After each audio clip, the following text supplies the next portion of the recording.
Vamos a entrar a ver el primer slide. Esta clase, por lo menos, vamos a hacer la parte de úlcera y en realidad enfermedad ácido péptica como tal. Un segundito, veamos. Creo que hay una persona más, un ratito admitimos a la otra persona.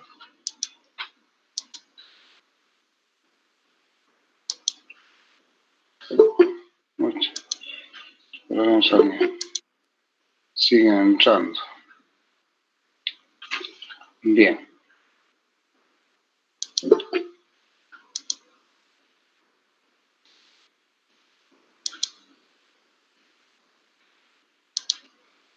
Bien.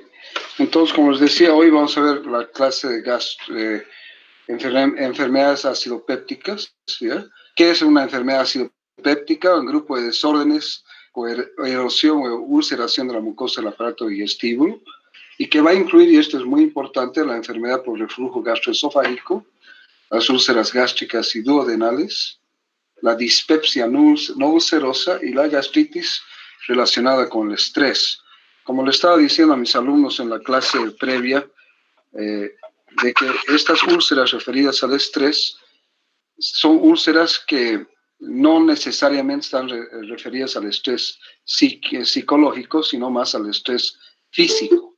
Yo les decía que es muy común encontrar este tipo de úlceras en pacientes que están sometidos a un estrés físico, por ejemplo, pacientes hospitalizados, ya sean niños o adultos que desarrollan estas úlceras o las gastritis relacionadas con el estrés. A ver, un segundo.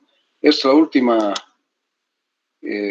salida que voy a hacer antes de voy a admitir a esas dos personas más. Una persona más. Lo que les voy a pedir, chicos y chicas, es de que por favor traten de estar listos a las 5:15 para ingresar al tema, porque si no nos vamos atrasando, ¿ya? Bien, enfermedad por reflujo gastroesofágico, lo que le estaba diciendo, cuadro inflamatorio irritante del esófago producido por el reflujo de ácido con una sensación de quemazón o pirosis. Es a lo que normalmente vamos a llamar esa acidez. De repente algunos de ustedes ya han sentido alguna vez esta acidez, que es una sensación de quemazón más o menos dolorosa, que se localiza entre el apéndice sifoides y el medio del esternón, es retroesternal, es bastante incómoda, bastante común y se refiere al reflujo del contenido gástrico, ya sea con o sin alimentos, hacia el tercio distal del esófago fundamentalmente. La gastroparesia, como su nombre indica, es una parálisis de la musculatura gástrica y probablemente que afecta a otras áreas del aparato digestivo, que puede ser los nervios que inervan y dan, por lo tanto, la movilidad de esta parte del aparato digestivo o del propio músculo, como por ejemplo ocurre en la gastroparesia diabética o en la enfermedad de Parkinson, ¿ya? No vamos a ver la enfermedad inflamatoria intestinal en este tema, sí el síndrome de intestino irritable, de sus siglas en inglés, el IBS, que es el Irritable Bowel Syndrome, ¿ya? O el síndrome del intestino irritable en español. Es una enfermedad de origen desconocido, caracterizado fundamentalmente por una sensación de plenitud intestinal, ¿no? De incomodidad, de distensión, de meteorismo, que puede cursar con diarrea o con constipación, o con ambos, diarrea y constipación. No se conoce la causa, pero ya la última, ya después de la presentación. Ya no voy a dejar entrar a nadie más porque nos estamos atrasando. Bien. Entonces, el síndrome de intestino irritable que forma parte de esto. Y entonces serían las tres, ¿no? Enfermedad acidopéptica, erosión o ulceración de la mucosa del aparato digestivo, que incluye a la enfermedad por reflujo gastroesofágico, las úlceras gástricas y duodenales, ¿no? La enfermedad por reflujo gastroesofágico y el síndrome de intestino irritable, ¿no? Bien, tal vez aquí recordar un poquito la bomba de protones, que es la bomba de hidrógeno sodio ATPasa, que es la compuerta final en la secreción de ácido gástrico por el estómago. Recordar un poquito el estómago, ¿no? ¿Qué funciones tiene? Tiene funciones motoras y secretoras, de almacenamiento, de almacén, es decir, recibe todo lo que uno ingiere a través de los alimentos líquidos o sólidos, los mezcla, ¿no es cierto? Y una vez que los ha mezclado, produciendo el quimo gástrico, luego lleva al vaciado el mismo para la salida hacia el resto del intestino, ¿no? Ya digo siempre lo último, pero ya no más. Ya, se acabó, ahora sí se acabó. Seguimos, ¿no? Por favor, traten de ingresar la próxima clase a tiempo, ¿ya? Ya no puedo seguir así. Bien.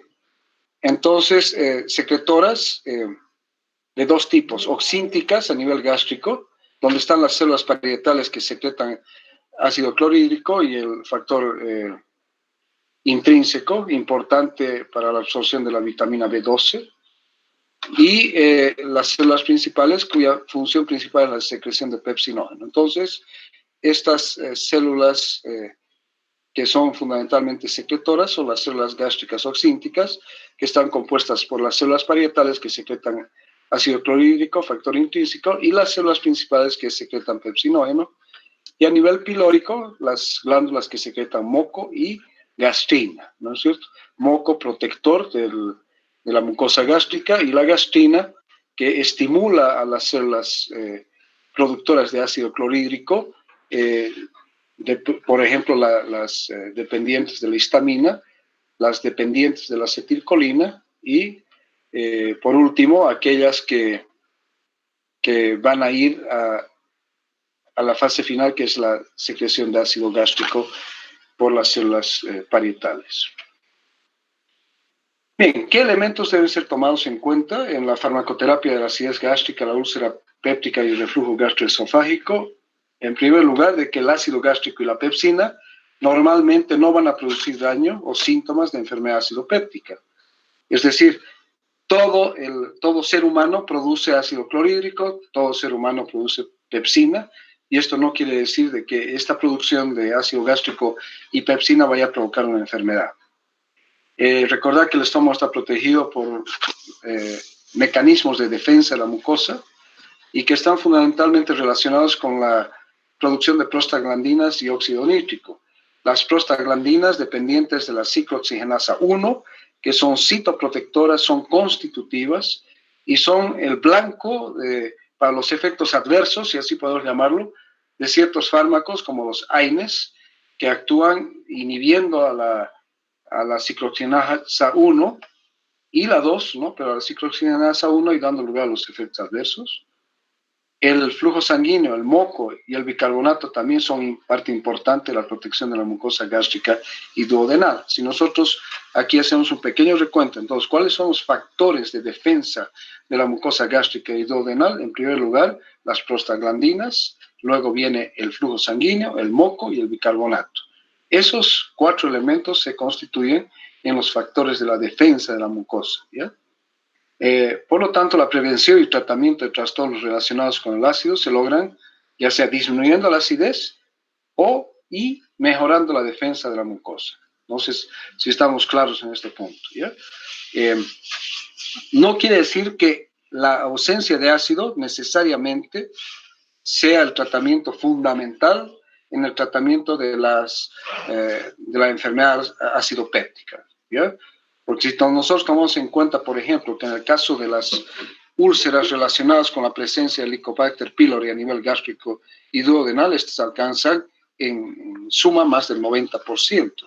Por lo tanto, no es suficiente la disminución de la secreción de ácido gástrico para el tratamiento de estas, sino que también es fundamentalmente la erradicación del Helicobacter pylori, ¿ya? La falla en las barreras de contención del ácido del estómago al esófago lleva a la enfermedad por reflujo gastroesofágico y hace necesario su tratamiento mediante la disminución de la acidez gástrica, mejorando el tono del esfínter esofágico y estimulando la motilidad esofágica y también el vaciamiento del estómago.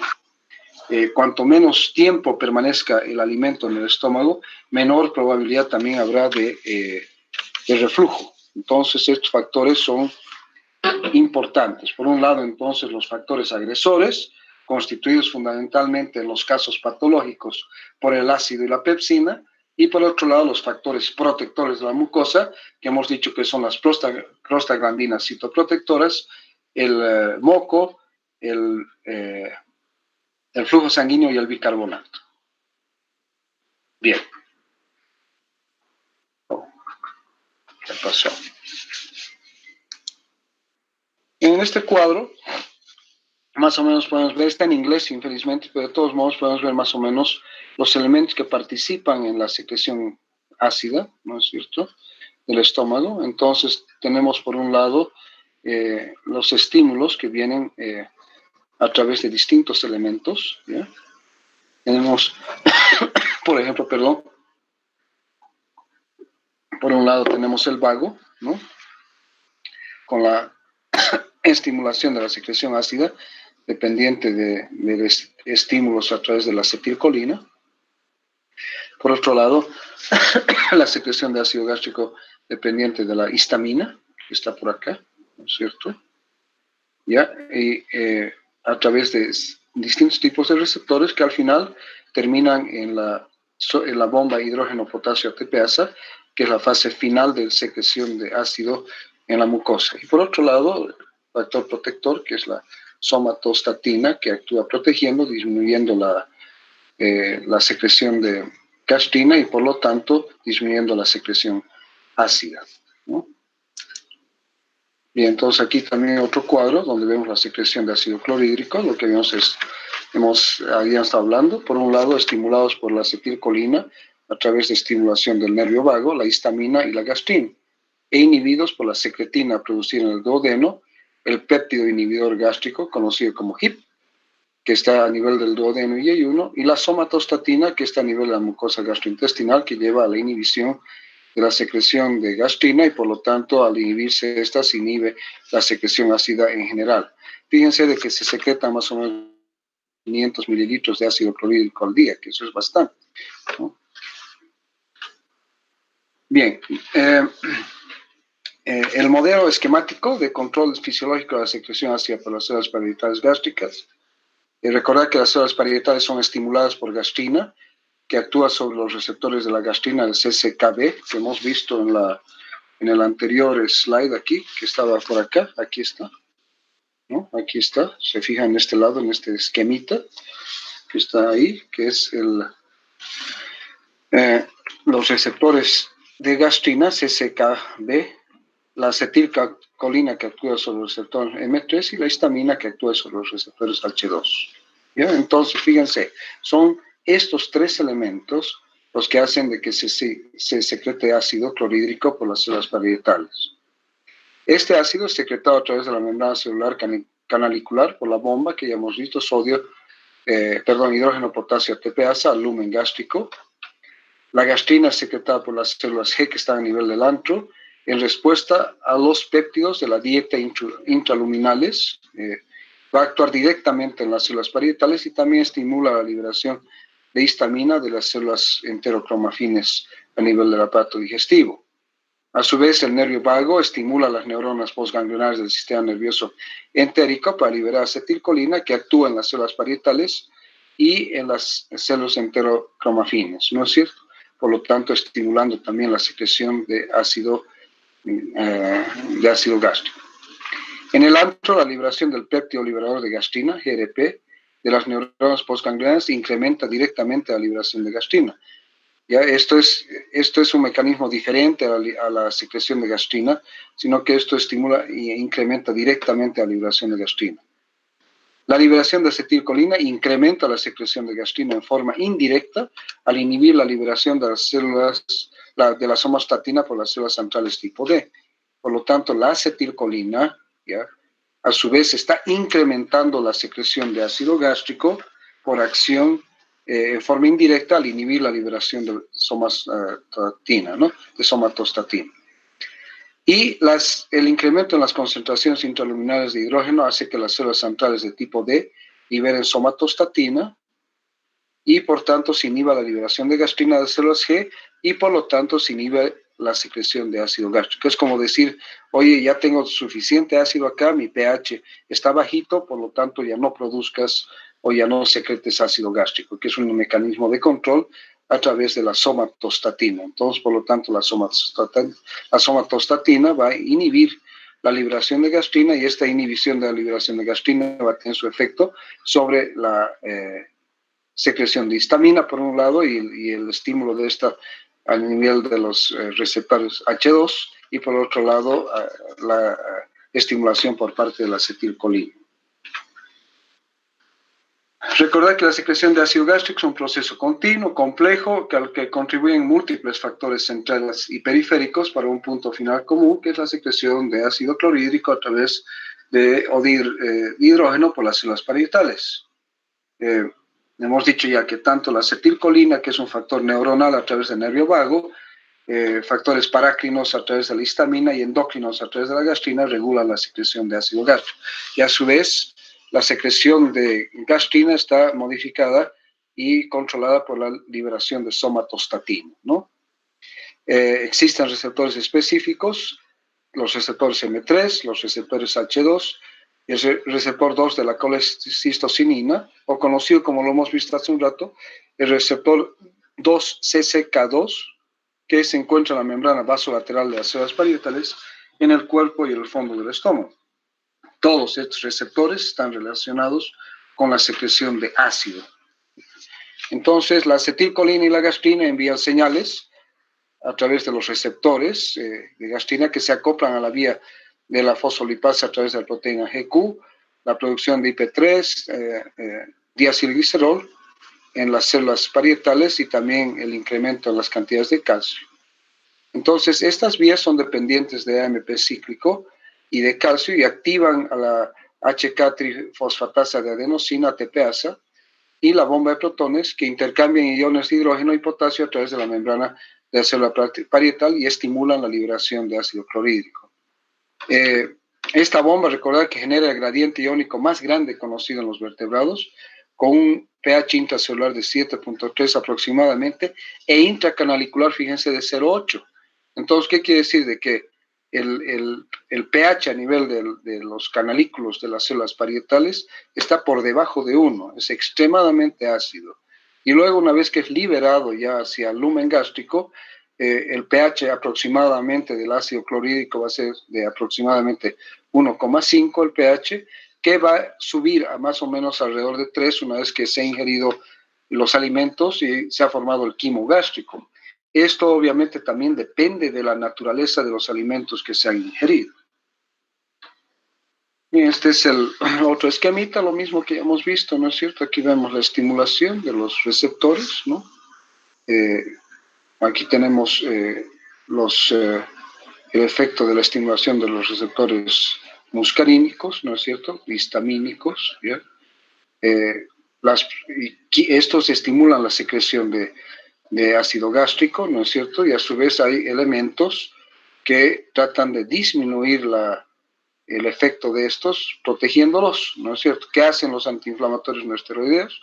Lo que hacen es inhibir a la ciclooxigenasa 1, que a la vez disminuye la producción de prostaglandinas, y este efecto es nocivo ya que incrementa los factores agresores a través de una inhibición de las prostaglandinas, ¿no es cierto?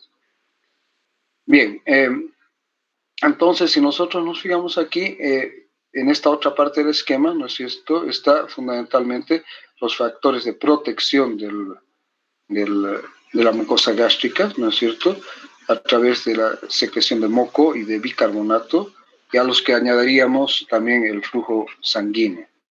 ¿Ya? Entonces, ¿cuáles serían factores de protección que se utilizan para mejorar, fármacos que se utilizan para mejorar la protección de la mucosa gástrica? Está por un lado el bismuto, el metronidazol, la tetraciclina, la claritromicina y la amoxicilina, que van a actuar inhibiendo o erradicando el Helicobacter pylori, que también es un factor de incremento en el riesgo o en la producción de úlceras gástricas y duodenales, ¿no?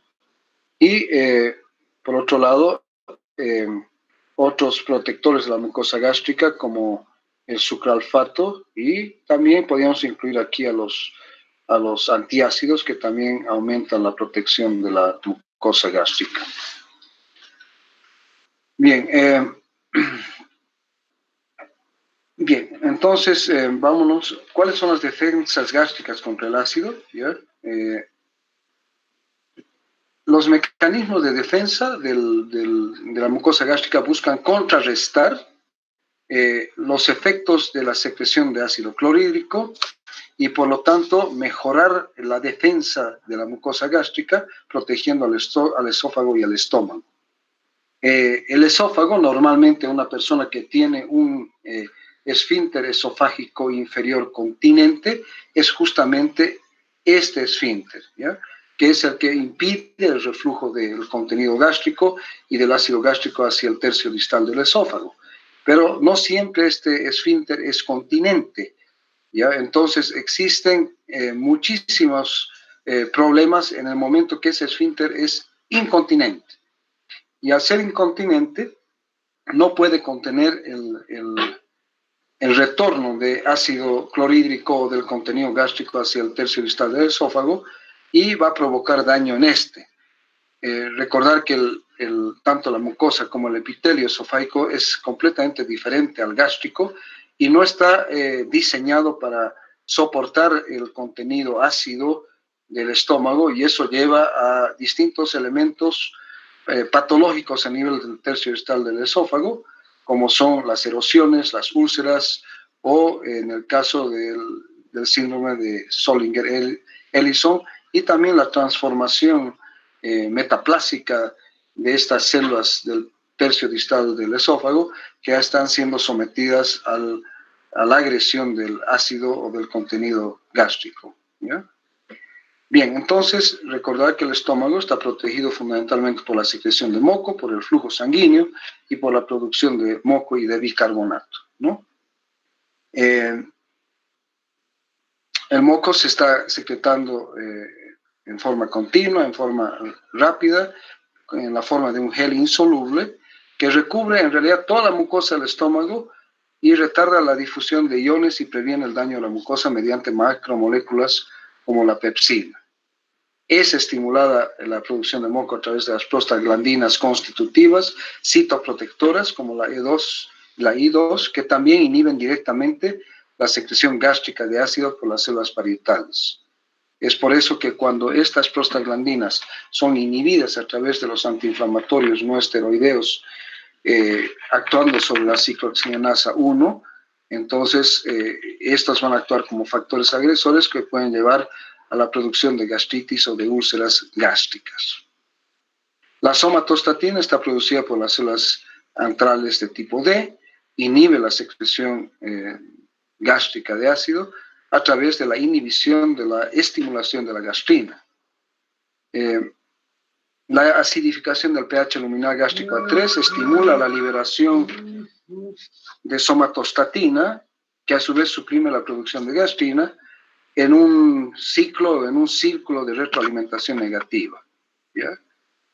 Y recordar que estas células SST están disminuidas en pacientes con infección por Helicobacter pylori, y por lo tanto existe una reducción en el efecto inhibitorio de la somatostatina, que puede contribuir entonces a la producción excesiva de gastrina, que a su vez va a ir a estimular tanto a las células acetilcolina dependientes como histamina dependientes, incrementando la secreción ácida y por lo tanto incidiendo en la fisiopatología de la enfermedad acidopéptica.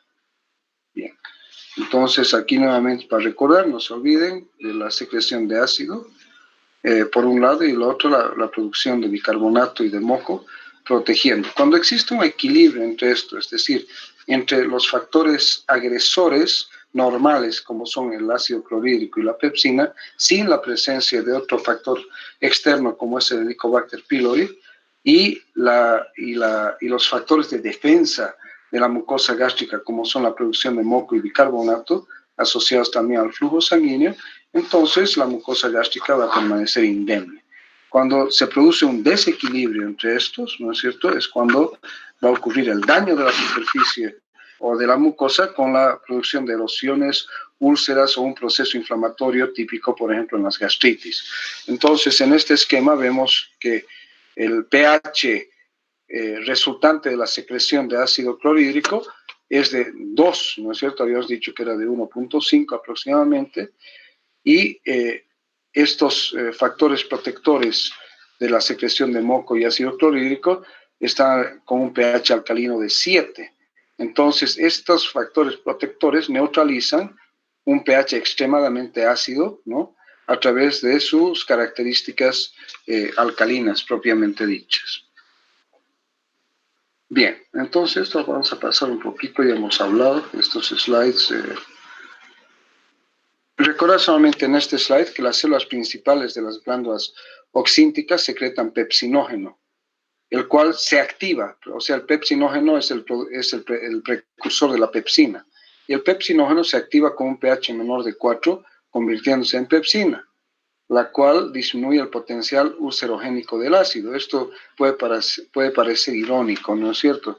Pero recordad entonces que para que el pepsinógeno se active y se transforme en pepsina, y siendo que sabemos que el pepsinógeno es fundamental en la digestión de los alimentos que ingerimos, entonces podemos decir de que a su vez la conversión del pepsinógeno en pepsina disminuye el potencial ulcerogénico del ácido, porque el pH necesario para su activación es de alrededor de 4. Bien. Recordar también que la presencia de Helicobacter pylori aumenta la incidencia de úlcera gástrica y duodenal. Hemos dicho que en su conjunto está entre 85 y 95%. De ahí que podemos manejar y decir de que toda úlcera gástrica y duodenal es causada por Helicobacter pylori hasta demostrar lo contrario. ¿De acuerdo? ¿Por qué? Porque en la mayor parte de las úlceras gástricas y o duodenales se encuentra la presencia del Helicobacter pylori. Por lo tanto, el enfoque terapéutico hoy en día fundamentalmente viene, obviamente, aparejado a un diagnóstico de la presencia de Helicobacter pylori, y está orientado hacia la erradicación del Helicobacter pylori y a la cicatrización de la lesión ulcerosa. ¿Ya? Bien, drogas utilizadas en las enfermedades acidopépticas. En primer lugar, recordar de que los fármacos necesarios para el tratamiento de la enfermedad ulceropéptica van o se orientan hacia dos grupos de fármacos grandes. Aquellos que promueven la cicatrización de las lesiones ulcerosas a nivel gástrico y duodenal, y a disminuir y permitir la reparación o la cicatrización de las lesiones causadas por el reflujo gastroesofágico. ¿Ya? Y por otro lado, recordar de que esto se va a hacer a través de la disminución de la secreción de ácido gástrico y la erradicación del Helicobacter pylori. ¿De acuerdo? Entonces, de esto podemos inferir que los fármacos o las drogas utilizadas en las enfermedades acidopépticas hoy en día son unas que están orientadas a la disminución de la secreción de ácido gástrico, a la neutralización de los efectos del ácido gástrico, y por otro lado a la erradicación del Helicobacter pylori. Bien, manifestaciones clínicas de las enfermedades acidopépticas. En primer lugar, la dispepsia, ¿no? ¿Qué es la dispepsia? Es un dolor producido por la presencia de una excesiva cantidad de ácido asociada a una disminución de las defensas de la mucosa gástrica. Recordad de que el ácido va a provocar dolor, pero no va a provocar daño tisular. En cambio, la pepsina, que hemos dicho que está activa en el medio ácido alrededor de 4, digiere las capas mucosa, muscular y vascular del estómago e intestino, y es la que produce el daño tisular. Pero ambos tienen que estar asociados, ¿no es cierto? El ácido y la pepsina. ¿Ya? Además, obviamente aquí vamos a considerar, insisto, la presencia de Helicobacter pylori. Esto va a provocar malestar y distensión, es decir, todo lo que como me hace mal, o todo lo que como me cae mal. puede haber náuseas y o vómitos, puede haber una sensación de saciedad temprana. Comió un poquitito y ya se sintió lleno. Flatulencia en algunos casos y dificultad para tolerar alimentos grasos o comidas completas que pueden llevar a un aumento en esta incomodidad, en esta distensión, y a la vez puede provocar en ciertos casos reflujo gastroesofágico que lleva a la sensación de pirosis o de acidez retroesternal, que es típico de este reflujo. Bien, ¿cuáles son las causas de dispepsia? La úlcera gástrica, la úlcera duodenal, el cáncer gástrico y causas no ulcerosas y no cancerosas como por ejemplo dispepsia funcional, pirosis e indigestión. ¿Ya? Entonces, no todas las causas de dispepsia están necesariamente asociadas a una úlcera gástrica o duodenal, sino que pueden estar asociadas a causas no ulcerosas, no cancerosas, como por ejemplo la dispepsia funcional, la pirosis y la indigestión. Más del 20% de las dispepsias son debidas a úlcera y menos de 1% a cáncer. La mayoría de las dispepsias están causadas por gastritis, duodenitis, esofagitis por reflujo, fundamental, muy importante, y a causas no obvias. ¿Ya? Pero aquí, aunque el cáncer gástrico es muy bajito, ¿ya? Estamos viendo que el cáncer gástrico es 1% o menos de 1%, sin embargo, en el tratamiento de una úlcera gástrica, una úlcera duodenal o de una gastritis, debemos tener la certeza clínica y diagnóstica de que el problema de la dispepsia no es por un cáncer gástrico, porque si nosotros administramos tratamiento para una úlcera gástrica, una úlcera duodenal, para una gastritis, de repente estamos enmascarando un cuadro que está siendo desencadenado por cáncer gástrico. Esto siempre hay que tomar en cuenta.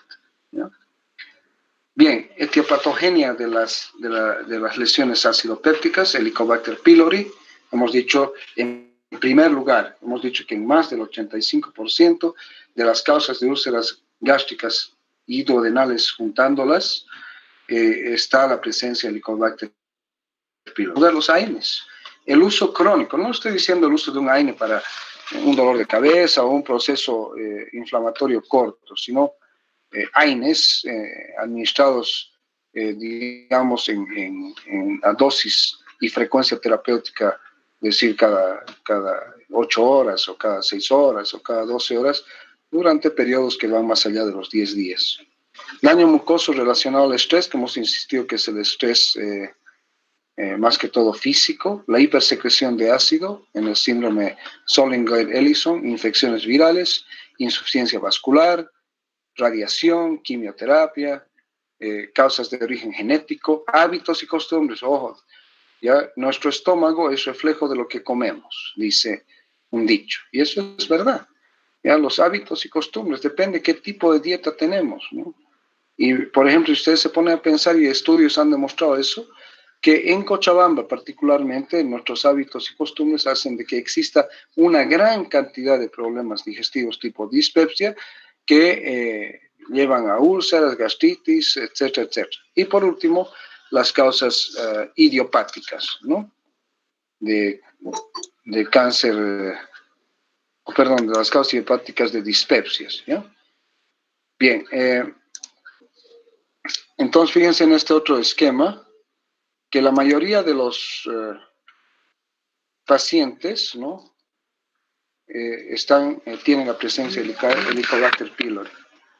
Entonces, fíjense que en el caso de la úlcera duodenal, el 95% de los casos de úlcera tienen la presencia de Helicobacter pylori, y en el caso de la úlcera gástrica, el 85%. Si ustedes suman estos dos, ¿ya? Y tomamos como promedio, podemos decir que en el 90% de los casos de úlceras gástricas y o duodenales está presente el Helicobacter pylori, y que solamente en un 5 a 10% de los casos no está presente el Helicobacter pylori. Por lo tanto, fundamental en el tratamiento de la enfermedad ulceropéptica es la erradicación del Helicobacter pylori. ¿Ya? Bien, diagnóstico de Helicobacter pylori. Existen varios métodos de diagnóstico no invasivos: el test de la urea en la respiración, que es bastante fidedigno, el test de antígeno en las heces, los títulos de inmunoglobulina G de Helicobacter pylori a través de serología. Estos son no invasivos. E invasivos, biopsia de la mucosa gástrica a través de una endoscopía o el test rápido de la ureasa, que también se hace a través de procedimientos invasivos como las endoscopías, ¿ya? Lo importante es diagnosticarlo al Helicobacter pylori y recordar de que existen métodos no invasivos. Podemos tener una sospecha clínica de una enfermedad ulceropéptica y tenemos laboratorios a mano no invasivos, como vemos, test de la urea en la respiración, test de antígeno en heces, títulos de inmunoglobulina G serológicamente para ver si existe o no la posibilidad de que exista el Helicobacter pylori. Obviamente, en toda sospecha de una úlcera gástrica y o duodenal, lo ideal es hacer una endoscopía digestiva que nos permita la identificación de la lesión ulcerosa y la toma de una biopsia. Bien, ¿qué test debemos utilizar para diagnosticar la erradicación? Porque lo fundamental hemos dicho que la parte central del tratamiento de la enfermedad ulceropéptica con el Helicobacter pylori está en la erradicación del Helicobacter pylori, ¿ya?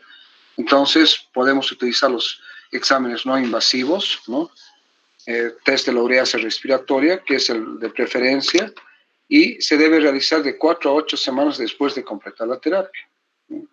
Entonces, no se debe hacer inmediatamente después de concluir la terapia erradicatoria, sino se debe realizar 4 a 8 semanas después. El test de la ureasa respiratoria es importante. Ahora, si la úlcera recurre después de la terapia de erradicación, debe investigarse más cuidadosamente la reinfección por el mismo Helicobacter pylori, ¿no? O el fracaso en la erradicación realizando pruebas de infección activa. Entonces ahí ya tendríamos una biopsia, un examen histológico y cultivo, junto con pruebas de sensibilidad a los antibióticos, ¿ya? Porque uno de los grandes problemas de la erradicación de Helicobacter pylori es justamente la recurrencia, ¿ya? Que puede deberse entonces a dos factores. Uno, a la reinfección, o es que nunca se lo erradicó al Helicobacter pylori completamente. ¿Qué hacen los AINES? Ya hemos dicho que los AINES actúan inhibiendo a los factores de protección de la mucosa gástrica a través de la inhibición de la ciclooxigenasa 1, que lleva a la inhibición de las prostaglandinas citoprotectoras, y estos van a llevar a una disminución en la producción de bicarbonato, una disminución en el flujo sanguíneo y una reducción de la renovación celular, ¿ya? Y a la vez el efecto de secreción o de liberación de radicales libres de oxígeno y productos de la vía de la lipoxigenasa que también pueden contribuir a la ulceración, es decir, a través de los leucotrienos, ¿no es cierto? ¿Ya? Entonces, los AINES son gastrolesivos.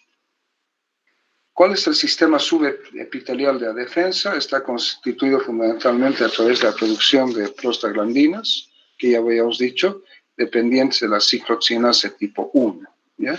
La ciclooxigenasa 1 es constitutiva en el estómago, en las plaquetas, en los riñones y en las células endoteliales, y un efecto adverso del uso de AINES también es su efecto lesivo a nivel renal, ¿ya? Entonces, esta COX-1 mantiene la integridad de la mucosa gastrointestinal, de la función renal y la agregación plaquetaria. Y la COX-2, que es inductiva, ¿no? Que está relacionada al proceso inflamatorio como tal.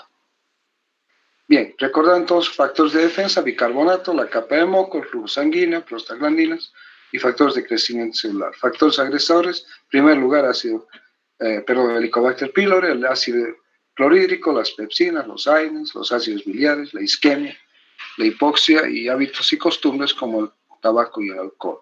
Y aquí en esta esquemita está muy bonito, está el juego de la pita, la lucha de la pita. Por un lado los factores agresores y por otro lado los factores de defensa. Cuando se rompe la pita y se inclina más hacia los factores agresores, lleva a la lesión de la mucosa, o si es que los factores de defensa ganan, entonces no existe la producción de erosiones y ulceraciones. Bien, ¿cuáles son nuestros objetivos terapéuticos? En primer lugar, tratamiento de la úlcera, alivio de los síntomas, llevar a la cicatrización de la úlcera o de la lesión, prevenir su recurrencia, reducir las complicaciones como ser hemorragia digestiva o perforación, reducir la morbilidad y reducir la mortalidad, porque la úlcera puede llevar a la muerte del paciente, ¿no es cierto? Bien. Alternativas terapéuticas no farmacológicas: la dieta y el estilo de vida, o sea, la modificación del estilo de vida de la persona, y aquí es fundamental la dieta, ¿ya? O sea, la persona tiene que tener una dieta saludable, tiene que evitar, y la persona aprende a reconocer aquellos alimentos que empeoran su dispepsia. Ya no consumir bebidas alcohólicas, no fumar, evitar el consumo de café, de té y de chocolate. En esto fundamentalmente se refiere también a la cafeína. No comer alimentos grasos como frituras porque estos aumentan la secreción ácida. No comer alimentos condimentados que también tienen un efecto inflamatorio local. Comer 3 veces al día con una alimentación balanceada.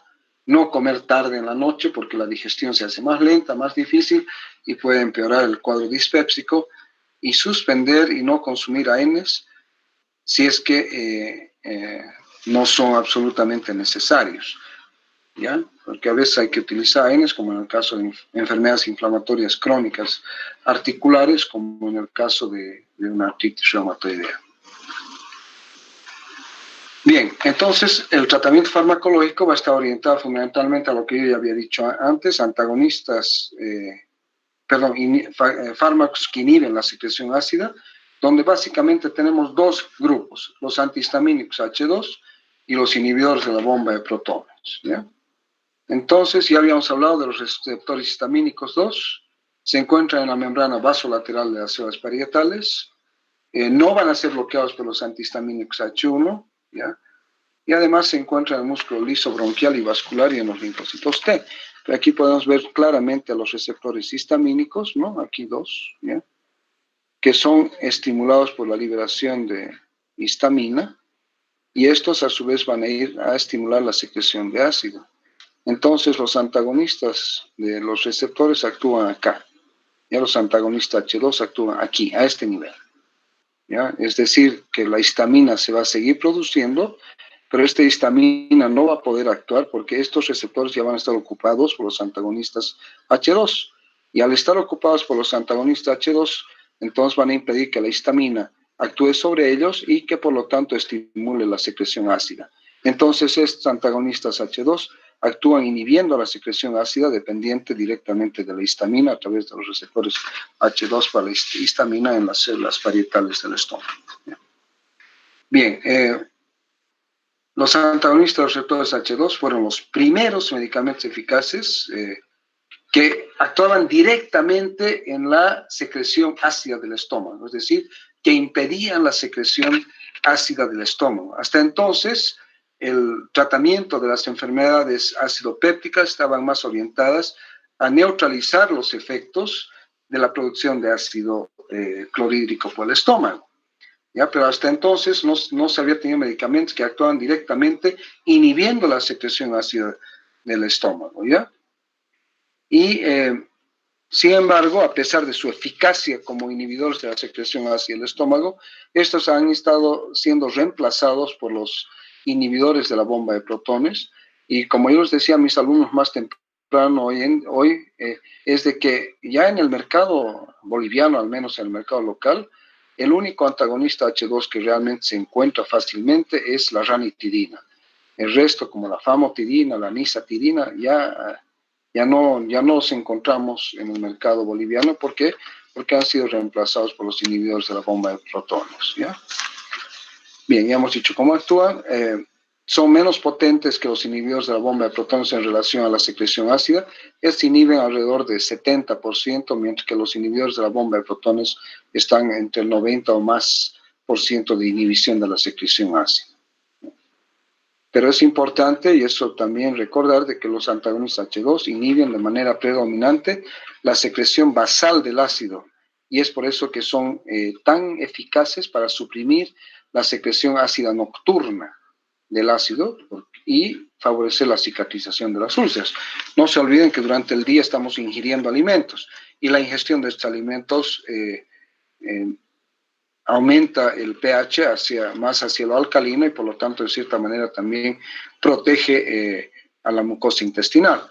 Pero de noche no ingerimos alimentos y se sigue produciendo ácido. Entonces, como es un proceso de secreción continua del ácido, estos antagonistas H2 son muy eficaces para suprimir la secreción nocturna de ácido, ¿ya?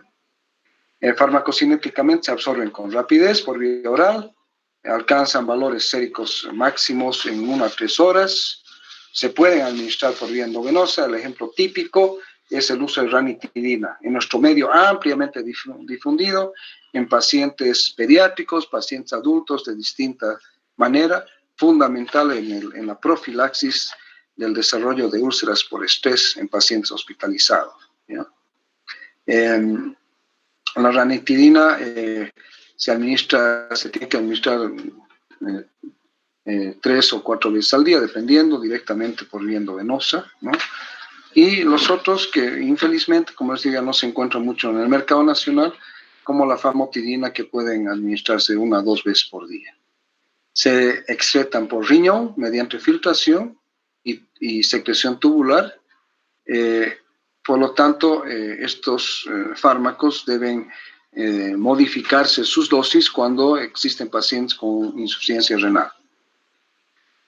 Reacciones adversas, muy pocos efectos adversos, menor al 3% de los pacientes presenta algún efecto adverso como diarrea, cefalea, somnolencia, fatiga, dolor muscular y estreñimiento, ¿ya? Menos comunes, a veces pueden afectar el sistema nervioso central, especialmente en personas mayores, con confusión, delirio, alucinaciones, un habla farfullante y cefaleas, ¿no es cierto? Y fundamentalmente ocurre, como les digo, en pacientes de edad avanzada. Pero son bastante bien tolerados, muy pocos efectos adversos. Fíjense, menor al 3%, lo que quiere decir que el 97% de los pacientes que usan antagonistas H2 no presentan ningún efecto adverso relacionados a ellos, ¿ya? Tenemos un cuadrito farmacocinético, vemos la ranitidina, ¿no es cierto? Todos ellos se metabolizan a nivel renal, ¿no? Perdón, a nivel hepático, y todos ellos se excretan por vía renal con variaciones, ¿no? Los que más excreción renal tienen es la roxatidina y la nisatidina, y en menor grado la ranitidina, la cimetidina y la famotidina, ¿no es cierto? Bien.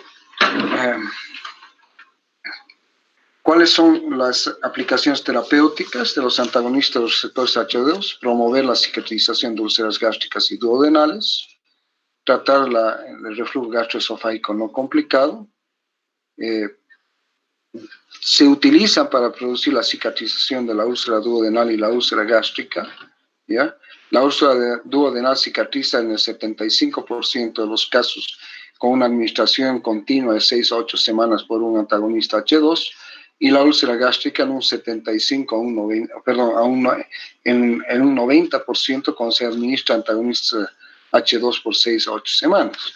Entonces ustedes pueden ver que sí, un porcentaje elevado de ellos, tanto de la úlcera duodenal como de la úlcera gástrica, que es más importante, cicatrizan. El problema es de que el periodo para cicatrizar es mayor con los antagonistas H2 que con los inhibidores de la bomba de protones, ¿ya? Entonces, el prototipo de estos fármacos es la cimetidina, fue la primera descubierta. Esta se asignó una potencia bloqueante de H2 de 1. La ranitidina y nisatidina tienen una potencia de 4 a 10 veces mayor que la cimetidina, y la famotidina, fíjense, tiene una potencia de entre 20 a 50% mayor que la cimetidina. De ahí que diríamos que el más potente de estos es la famotidina, ¿no?, en relación a su potencia antagónica. Indicaciones: cicatrización de úlceras gástricas y duodenales, reflujo gastroesofágico, pirosis de distinta índole y agruras, ¿ya? Tratamiento de recurrencias de úlceras causadas por AINES y por Helicobacter pylori, síndrome de Zollinger-Ellison y riesgo de aspiración ácida pulmonar en un preoperatorio, ¿no? O sea, se administran preoperatoriamente para pacientes que van a ser sometidos a algún procedimiento quirúrgico para disminuir la posibilidad de que exista una broncoaspiración ácida durante o después del acto quirúrgico. Contraindicaciones, ya como ya hemos dicho hace un rato: úlcera gástrica maligna, hipersensibilidad, insuficiencia renal y hepática, embarazo y lactancia, ¿ya? Reacciones adversas, pocos, hemos dicho pocos: cefalea, diarrea, estreñimiento, mialgias, artralgias, hemos dicho fatiga, menos del 3%, ¿ya? Se desarrolla tolerancia de 8 a 12 semanas después del inicio del tratamiento, pero sin embargo, en alguna literatura van a encontrar de que ya se produce a partir del tercer día. Esta tolerancia se refiere a la necesidad de aumentar las dosis para conseguir el mismo efecto terapéutico, ¿ya? El problema de algunos de ellos es de que la cimetidina tiene una fuerte unión a la citocromo P450 y esto da lugar a algunos efectos adversos muy importantes que han hecho que la cimetidina hoy ya no se utilice con tanta frecuencia, como es primero la interacción con distintos fármacos que utilizan también esta vía, o como el efecto antiandrogénico que tiene con el desarrollo de ginecomastia y galactorrea y disminución de la potencia sexual masculina. La ranitidina tiene una unión mucho más débil y la famotidina y la nisatidina ya no tienen este efecto. Bien, agentes y dosis, la ranitidina 300 miligramos al día o 150 miligramos 2 veces al día. Les compagino este slide. La famotidina 40 miligramos al día, en total en una sola dosis o 20 miligramos 2 veces al día. La cimetidina, que aquí en nuestro medio no la usamos, se usa todavía en Estados Unidos, 800 miligramos día o 400 miligramos 2 veces al día. La nisatidina, fíjense que tiene la misma dosificación que la ranitidina, 300 miligramos al día o 150 2 veces al día. La roxatidina, 150 al día o 75 miligramos 2 veces al día. Y uno nuevo que no habíamos visto nosotros era la ebrotidina, que es similar a la cimetidina, 800 miligramos al día o 400 miligramos al día, 2 veces al día, ¿no? Y aquí nos ha faltado no, está también la famotidina, están todos acá, ¿no? Entonces, estas son las dosis. Deben ser administradas para la cicatrización o curación de las úlceras durante un periodo de 6 a 8 semanas. La tolerancia, lo que yo les decía, ¿no? Existe el riesgo de que se produzca tolerancia y rebote con medicamentos supresores de ácido. La tolerancia se refiere a lo que ya había mencionado, a la disminución del efecto terapéutico cuando se administran en forma continua estos medicamentos. Y lo que les dije, en alguna literatura dice que la tolerancia se desarrolla a partir del tercer día, ¿no?, de iniciar el tratamiento, y el incremento de dosis no va a modificar el efecto, es decir, que la tolerancia suprime el efecto terapéutico y ni aún aumentando las dosis mejora esta tolerancia o esta disminución de su efecto de tolerancia. Y otros han visto que la tolerancia ocurre después de semanas de tratamiento con estos, ¿no? El gran problema con estos fármacos es que pueden llevar a hipergastrinemia, ¿no? ¿Ya?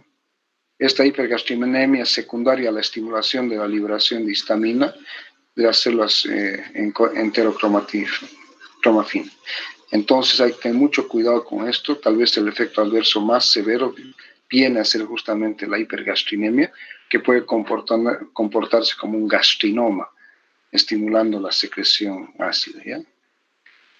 Bien, y cuando se suspende cualquiera de esta clase de medicamentos puede ocurrir incrementos de rebote de la acidez gástrica, que tal vez entonces indican cambios en la función, y lo que hacen de que estos fármacos, cuando se han administrado por periodos largos, más o menos largos, como 6 o 8 semanas, no se los debe suspender bruscamente, sino ir suspendiendo gradativamente, poco a poco, y la administración de otros elementos o otros fármacos que puedan actuar sobre este efecto de aumento de la secreción ácida en pacientes que tengan algún riesgo. Este efecto también ocurre con los inhibidores de la bomba de protones, y es por eso que tanto los antagonistas H2 como los inhibidores de la bomba de protones no se deben suspender su tratamiento bruscamente cuando se han administrado ya por varias semanas, sino que poco a poco.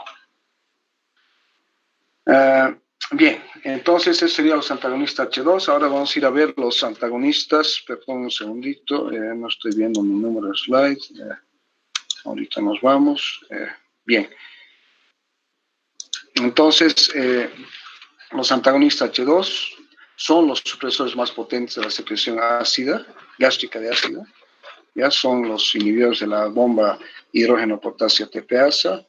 Disminuyen la producción diaria de ácido entre el 80 al 95%, hemos dicho por encima del 90%, ¿no? Entonces, prácticamente completamente varían. Todos los antagonistas de la bomba de protones tienen el mismo mecanismo de acción, ¿eh? Por lo tanto, su efecto farmacológico es bastante similar entre ellos. Por eso dice aquí, todos los inhibidores de la bomba de protones tienen una eficacia equivalente a dosis comparables. Y recordad que son profármacos que tienen que activarse cuando están en un medio ácido, ¿no? Entonces, ¿qué ocurre? Se administra, digamos, por decirles 20 miligramos o 40 miligramos de omeprazol, se absorben a la circulación sistémica, se difunde el profármaco en las células parietales del estómago y se va a ir a acumular en los canalículos secretorios del ácido, en donde se va a activar por la formación de una sulfenamida tetracíclica catalizada por protones, atrapando el fármaco de tal manera que no pueda retrodifundirse a través de la membrana canalicular, ¿no? Luego ya en forma activa se une de manera covalente a la bomba hidrógeno potasio ATPasa, ¿no? Inactivando de forma irreversible esta bomba. Y este es un punto fundamental porque el tipo de inhibición o inactivación que producen los inhibidores de la bomba de protones en esta bomba es de tipo irreversible. Por lo tanto, la reversión de su efecto va a estar en relación a la síntesis de nuevas bombas, ¿no? Para poder producir nuevamente el ácido que no estaba siendo producido. Entonces ellos inhiben entre 24 a 48 horas la secreción de ácido, que es más o menos el tiempo necesario para que se sinteticen nuevas bombas de protones, ¿ya? Bien, entonces por lo tanto, ellos inhiben a la compuerta final, a la parte final de la secreción del ácido. Por lo tanto, sobre ellos no pueden actuar otros factores que influyen en los otros fármacos que actúan inhibiendo la secreción ácida, ¿no? Entonces están inhibiendo directamente la fase final, la salida. Bien, las presentaciones farmacológicas tienen distintas formulaciones. Por ejemplo, algunos vienen con cubierta entérica, ¿ya? Algunos como cápsulas de gelatina. El omeprazol se lo puede encontrar, el esomeprazol y el lansoprazol. Gránulos con cubierta entérica que se presentan en polvo, como el lansoprazol. Tabletas con cubierta entérica como el pantoprazol, el rabeprazol y el omeprazol. O sea, el omeprazol podemos encontrarlos como cápsulas y tabletas, ¿ya? Y también, en algunos casos, el omeprazol combinado con bicarbonato, que a mí me parece un poquito ilógica una presentación, ¿no? El bicarbonato actuaría localmente, y sistémicamente también, porque no se olviden que el bicarbonato se absorbe y eso puede llevar a efectos adversos, pero también localmente.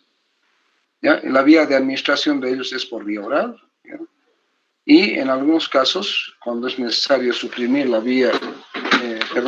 secreción ácida en pacientes que no pueden tolerar la vía oral o se encuentran hospitalizados, se puede utilizar el pantoprazol o el lansoprazol por vía parenteral, vía endovenosa.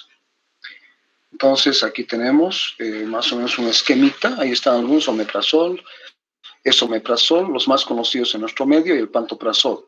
Estos son los tres más conocidos en nuestro medio: omeprazol, esomeprazol y pantoprazol. También existe el lansoprazol y rabeprazol, ¿ya? Pero digamos, estos son los más.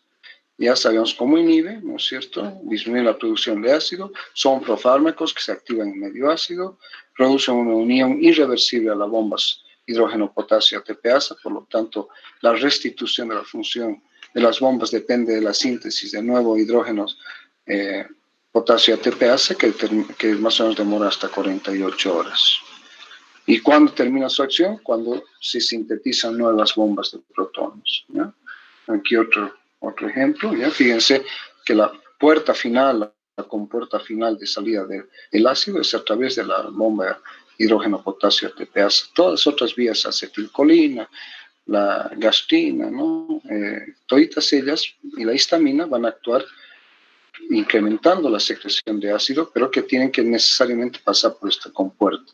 Por eso que son tan eficaces los antagonistas de la bomba de protones en inhibir la secreción ácida, ¿ya?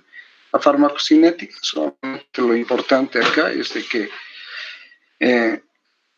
en realidad todos tienen más o menos las mismas características farmacocinéticas, si ustedes se fijan, o muy similares, ¿no es cierto?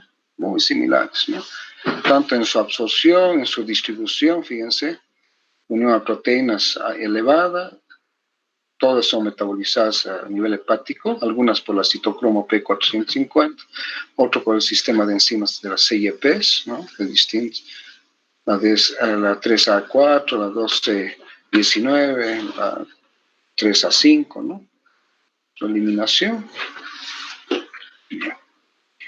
Indicaciones, reflujo gastroesofágico, que hoy en día se constituyen en los fármacos más importantes para el reflujo gastroesofágico, en las acideces, pirosis, agruras, a requerimiento, es decir, usarlas solamente cuando se tiene este problema, dolor epigástrico por indigestión ácida, cicatrización de úlceras gástricas y duodenales, tratamiento de recurrencias de úlceras por Aedes y Helicobacter pylori, pero también el tratamiento de las úlceras causadas no solamente en recurrencia, sino tratamiento de úlceras gástricas y duodenales, ya sea por Aedes o Helicobacter pylori, y el síndrome de Zollinger-Ellison.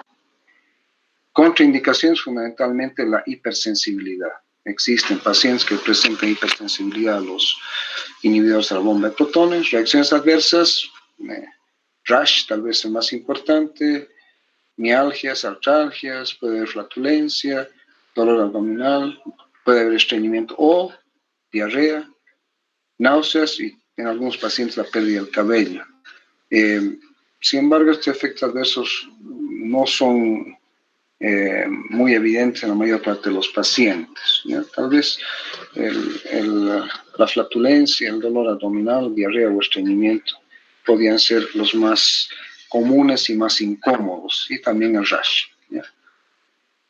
Bien, digamos, como vienen, el esomeprazol viene en tabletas de 20 y 40 miligramos, el omeprazol, cápsulas de 20 y 40, tabletas de 20 y 40, polvos, y para administración por vía endovenosa de 40 miligramos, el lansoprazol, tabletas de 15 y 30 miligramos, vía oral, vía en suspensión como jarabe, o como jarabe, suspensión o jarabe 15 a 30 miligramos por cada 5 ml.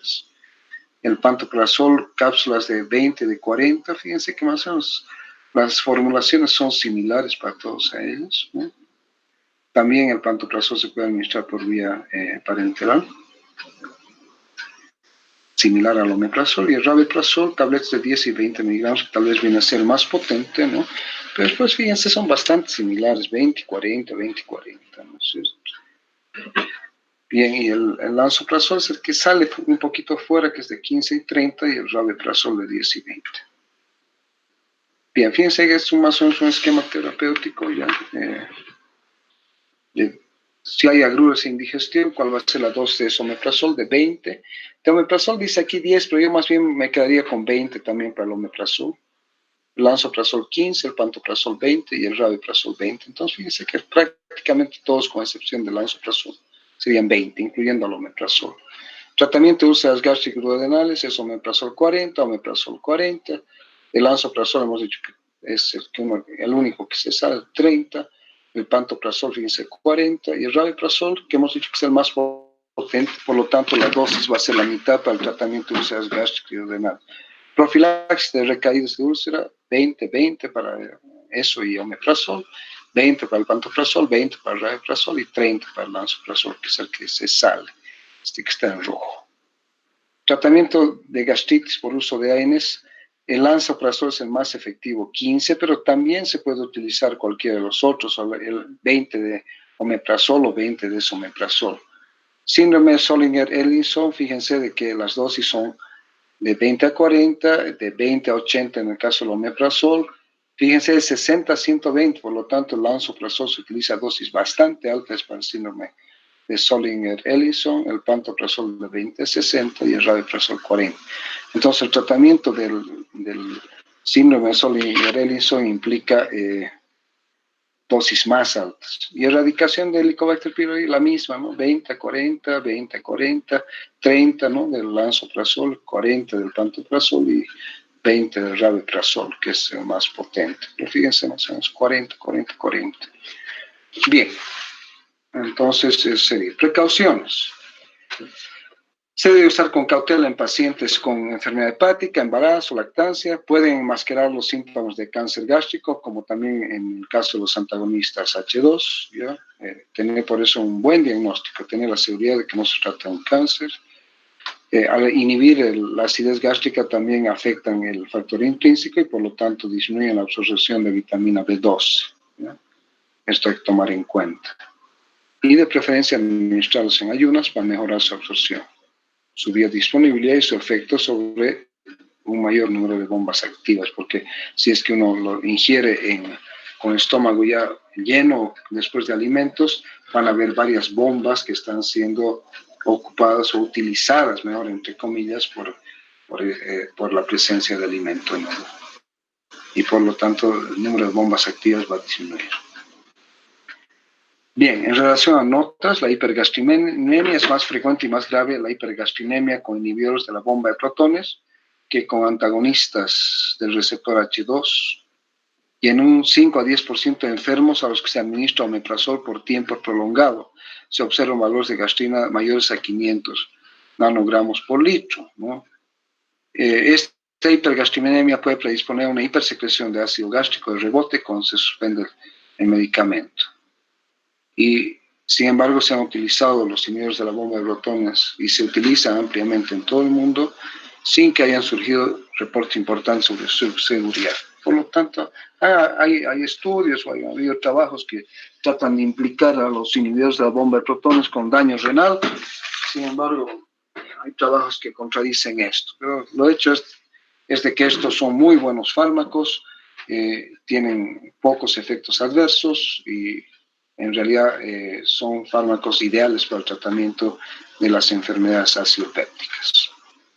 Bien, en relación a los protectores de la mucosa gástrica, son aquellos que nosotros vamos a llamar los citoprotectores, ¿ya? Estos ya no buscan inhibir la secreción ácida, sino lo que están haciendo es mejorar los procesos de defensa de la mucosa gástrica, ¿no es cierto? Entonces habíamos dicho que dentro de los mecanismos de defensa estaba la producción de moco y de bicarbonato, por un lado, ¿no es cierto?, con pHs bien alcalinos de 7 para contrarrestar los efectos agresores del ácido que nos llevan hasta un pH de 2 o de 1.5, ¿no? Entonces, los agonistas de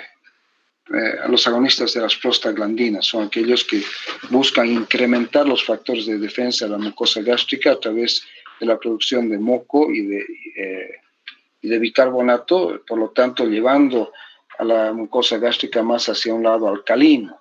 Entre estos tenemos un agonista de las prostaglandinas citoprotectoras, que es el misoprostol, ¿ya? El misoprostol. Bien, recordad que las prostaglandinas E2 y I2 son las principales prostaglandinas que sintetiza la mucosa gástrica, se unen a receptores CP3 en las células parietales y estimulan la vía de la proteína GI, disminuyendo en consecuencia el AMP cíclico intracelular y la secreción gástrica de ácido. Actúan a través de la proteína GI, ¿no? Y por lo tanto GI es inhibitorio. La prostaglandina E2 también puede prevenir la lesión gástrica por efectos citoprotectores que incluyen estimulación de la secreción de moco y bicarbonato y también aumento del flujo sanguíneo de la mucosa, que habíamos dicho al inicio de la clase que es otro factor de protección. Los AINES son agresivos porque disminuyen la secreción de prostaglandinas dependientes de la ciclooxigenasa 1, ¿no? Bien, entonces el misoprostol, el grado de la inhibición de la secreción gástrica de ácido por misoprostol se relaciona entonces de manera directa con las dosis de misoprostol. De ahí que dosis de 100 a 200 picogramos inhiben de manera importante la secreción basal de ácido hasta en un 95%, fíjense, o la secreción de ácido estimulado por alimento hasta un 85%. Por lo tanto, las dosis que suelen recomendarse para profilaxis de úlceras es de 200 picogramos 4 veces al día. Pero esto generalmente, esta dosis o esta de dosificación de misoprostol se refiere generalmente en pacientes que tienen que utilizar AINES por largos periodos de tiempo en forma indefinida, como son aquellos pacientes que tienen enfermedades reumáticas crónicas, como las artritis reumatoide deformante o crónica, ¿no? Bien.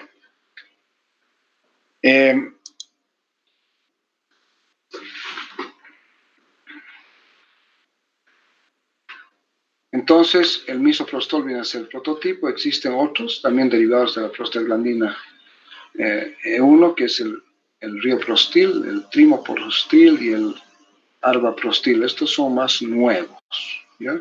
Y existe hoy en día un derivado de la prostaglandina 2, que es el emprostil. Entonces, ¿qué hacen estos? Estimulan la secreción de mucosilbicarbonato porque son análogos de las prostaglandinas, mejoran el flujo sanguíneo, se absorben rápidamente y sufren metabolismo de primer paso. Entonces, recordar, el misoprostol es el prototipo de estos fármacos, pero también hay el rioprostol, trimoprostol y el arbaprostil, ¿no? Y derivados de la prostaglandina 2, el emprostil. Bien, entonces, fíjense cómo actúan, ¿no? Inhiben hemos dicho, la secreción de ácido clorhídrico y pepsina a través de las proteínas EI y estimulan a través de la secreción de moco a nivel de la mucosa digestiva. Se absorben rápidamente, entonces están indicados en pacientes que tienen que utilizar AINES, o sea, coadministración con AINES. Profilaxis de la formación de úlceras cuando se utiliza AINES. Y también tratamiento de úlceras gástricas y duodenales. Sin embargo, aquí hay que hacer un aclaramiento. Se utiliza más como profilaxis, ¿ya? Del desarrollo de úlceras inducidas o provocadas por AINES. Y en mucho menor en el tratamiento de úlceras gástricas y duodenales, a pesar de su efecto inhibidor de hasta el 95% de la secreción de ácido clorhídrico. Contraindicado en el embarazo porque producen aumento de la motilidad uterina que puede llevar a contracciones del músculo uterino y aborto. Y ese es un uso ilegal que se le da hoy en día para la inducción o la provocación de un aborto, que luego es concluido con un legrado por los médicos que hacen esto. E hipersensibilidad. Reacciones adversas: diarrea, náuseas, cefalea, flatulencia, dispepsia, mareo, estreñimiento de menor grado y lo que les decía, contracción de la musculatura uterina con la provocación de aborto en una mujer embarazada. Como vienen frascos con 28 tabletas, 200 microgramos de misoprostol. ¿Cuánto se debe utilizar como profilaxis? 400 miligramos por día. Microgramos por día, y en tratamiento de la úlcera que les he dicho que no es lo común, 800 microgramos por día. Entonces el misoprostol y su nombre comercial más famoso a nivel mundial es Cytotec, que aquí también es producido por Pfizer, y el Cytotec es famosísimo también. Bien, el sucralfato. El sucralfato es un fármaco protector de la mucosa, pero para que actúe tiene que haber daño inducido por el ácido, es decir, tiene que haber una hidrólisis de las proteínas de la mucosa, ya mediadas, hemos dicho, por la pepsina, que es la que produce el daño tisular, que lleva a la ulceración y a la formación de erosiones. Entonces, el sucralfato o carafate es un octasulfato de sacarosa con adición de aluminio en la posición OH3. En un ambiente ácido con un pH menor a 4, el sucralfato sufre un enlace transversal extenso que produce un polímero adherente viscoso que se adhiere a las células epiteliales y los cráteres de úlceras hasta por 6 horas después de una dosis. Es decir, que forma una película de una especie de gelatina que se adhiere a la mucosa y se adhiere también a las erosiones y a las úlceras, protegiéndolas hasta por 6 horas. Puede tener también efectos citoprotectores que incluyen la estimulación de la producción local de prostaglandinas y el factor de crecimiento epidérmico, es decir, el factor de reparación epidérmica que puede ocurrir. Debe tomarse en estómago vacío porque solamente se activa cuando el medio es ácido y por lo tanto debe tomarse 1 hora antes de los alimentos. ¿No? Evitar el uso de antiácidos porque van a neutralizar el efecto. Y la dosis usual es de 1 gramo 4 veces al día en úlceras duodenales activas o 1 gramo 2 veces al día para el tratamiento de sostén. Forman una película, ¿ya? Bien, entonces hemos dicho ambiente ácido con un pH menor a 4, se forma un enlace transversal, forma un polímero, un gel viscoso que se adhiere a la mucosa y a las úlceras y su efecto dura hasta 6 horas. ¿Bien? Uso terapéutico. Se usaba en el tratamiento de la enfermedad ácido-péptica, ya no, porque ya hemos visto que existen otros fármacos utilizados, como son los inhibidores de la bomba de protones, los antagonistas H2 en menor grado y el tratamiento erradicador del Helicobacter pylori, ¿no? Se puede utilizar como profilaxis en úlceras por estrés, inflamación o ulceración de la mucosa tanto esofágica como gástrica, mucositis oral, porque también forma una capa viscosa a nivel de la mucosa oral, gastropatía por reflujo biliar para evitar la quemadura del duodeno, fundamentalmente por reflujo biliar, enema rectal en proctitis por radiación, úlceras rectales solitarias. Entonces, estómago vacío, hemos dicho 1 hora antes de las comidas, 1 gramo 4 veces al día en úlcera duodenal activa y 1 a 2 gramos, y 1 gramo 2 veces al día. Efectos adversos, estreñimientos, pero solamente un 2%. ¿Ya? Puede inhibir la absorción de los medicamentos que se absorben a nivel de la mucosa gástrica, como la fenitoína, la digoxina, la cimetidina, el ketoconazol y las quinolonas. En consecuencia, entonces, el clorfato debe tomarse por lo menos 2 horas después de administrar sus medicamentos. Bien, puede provocar besoares en pacientes con gastroparesia subyacente, pero en realidad los efectos adversos son muy pocos, ¿no? Los antiácidos. ¿Ya? Los antiácidos actúan inhibiendo o antagonizando el efecto del ácido clorhídrico. Son antagonistas químicos, no mediados por receptores, es decir, que su efecto es decurrente de la neutralización del ácido directamente. ¿Ya? ¿Cuáles son antiácidos? Hidróxido de aluminio, hidróxido de magnesio, carbonato de magnesio, carbonato de calcio, bicarbonato de sodio, magaldrato, el glicinato de aluminio, el trisilicato de aluminio, ¿no? Los que contienen calcio, ¿no? Pueden producir secreción de ácido de rebote, hipercalcemia, alcalosis, puede precipitar un síndrome alcalino. Entonces hay que tener cuidado cuando se administran los de forma cálcica, como el carbonato de calcio, ¿no? Bien. ¿Cuáles son las metas de la terapia con antiácidos? Neutralizar el ácido, aliviar los síntomas. Y yo creo que el mayor uso que se les da hoy en día es el de alivio sintomático, ¿ya? Y promover la curación en menor grado, ¿ya? Pues que tendrías que utilizar en varias veces al día, durante periodos largos para promover la curación. Entonces, fundamentalmente, las metas de terapia con antiácidos hoy en día es aliviar los síntomas. Fíjense que se requiere una gran cantidad de antiácidos para neutralizar el ácido. Una simple dosis de 156.000 equivalentes de antiácido administrado 1 hora o 2 después de una comida neutraliza de manera efectiva el ácido gástrico por 2 horas. Y una segunda dosis administrada 3 horas después de la comida mantiene el efecto por más de 4 horas después de la comida. De ahí que lo ideal es administrarlo más o menos 2 horas después de las comidas, ¿ya? Y ahí van a neutralizar el efecto o van a tener un efecto antiácido que puede llegar a 3 o 4 horas. Entonces, lo normal es administrar los antiácidos 2 horas después de las comidas para que tengan un mejor efecto. Bien, fíjense de que la secreción ácida después de una comida es máxima en 1 hora, pero el pH se mantiene por encima de 5 por 1,5 horas debido a la capacidad amortiguadora de la comida. Eso hemos dicho, depende si es una cosa la acidez gástrica sin alimento y otra con alimento. Entonces, lo ideal es administrar los antiácidos alrededor de 2 horas después de las comidas. ¿Listo? Entonces, antagonismo de tipo químico. Yo no diría tanto indicado en las úlceras no complicadas, yo hablaría más de aquellas agruras, pirosis, ¿no? Dispepsias con agrura o pirosis, con acidez, lo que se llama, ¿no? 2 horas después de las comidas.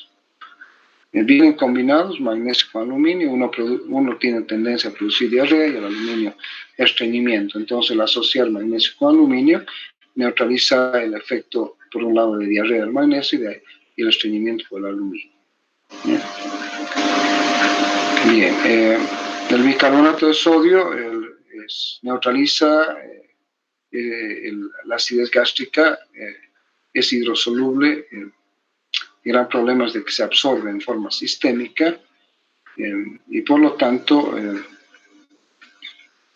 puede llevar a fenómenos de rebote de la secreción ácida, ¿no es cierto? Por lo tanto, hay muchos productos en el mercado que vienen con bicarbonato.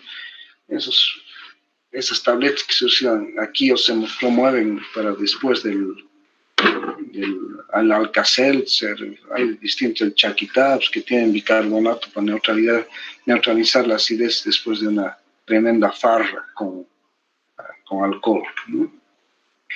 Entonces, lo que les decía, el hidróxido de magnesio y aluminio se antagonizan su efecto, ¿no? El magnesio en la diarrea y el aluminio en la constipación. Son buenos antiácidos, más que todo para tratamiento sintomático de las acideces, de las pirosis, de las agruras. El magaldrato o megaldrato también es un hidroximagnesio de aluminato muy utilizado. Hay muchos productos en nuestro medio que tienen magaldrato, ¿no? Entonces aquí es un cuadrito más o menos de los más comunes, ¿no? De su composición, ¿no? Gelusil, aluminio y magnesio, no tiene bicarbonato, tiene simeticona, ¿no? ¿Cuál es su capacidad neutralizante del ácido? El 10.5. El que más tiene es el Riopan Plus de doble potencia, que es el magaldrato. Gran capacidad de neutralización. Y hay un montón fíjense, de productos, ¿no? El Malox famoso, que neutraliza el ácido, tiene una capacidad de 28, ¿no? La leche magnesia 14, el Milanta Plus o el Milanta de 25, ¿no? El magaldrato de 15, entonces hay variaciones, siendo de que el magaldrato varía entre 15 y 30, fíjense, ¿no? Bien,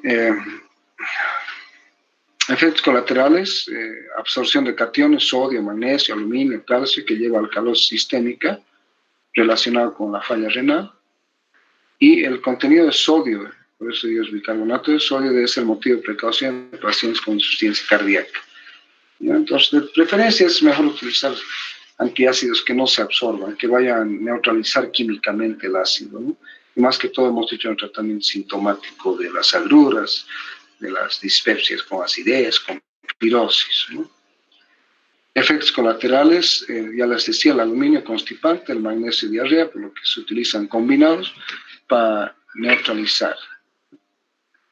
Los antiácidos que contienen carbonato de calcio son muy efectivos como antiácidos, neutralizan rápidamente el ácido, muy eficaces, pero pueden provocar calciuria cuando se utilizan dosis, ¿no? Entonces, por eso les digo, el tratamiento con antiácidos en general no se utiliza para el tratamiento de la úlcera péptica, es más que todo sintomático, de agruras, dispepsias, con acidez, con pirosis, ¿no? Antiflatulentos, la simeticona y la dimeticona, ¿no? 10 minutos más de clase, jóvenes. Es una sustancia insoluble, inerte, no tóxica, colapsa las burbujas y forma una capa delgada en el tracto gastrointestinal. Es un antiespumante eficaz. Se utiliza con otros fármacos para neutralizar la acidez, la flatulencia, la distensión del intestino grueso en el síndrome del colon irritable, el meteorismo. A veces viene asociado con enzimas digestivas.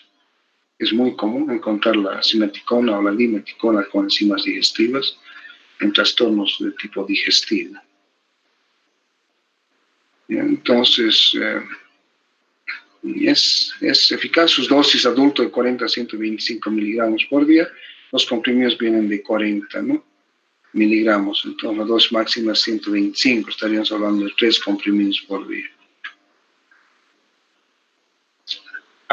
Dentro de los agentes citoprotectores también tenemos al bismuto coloidal, ¿ya?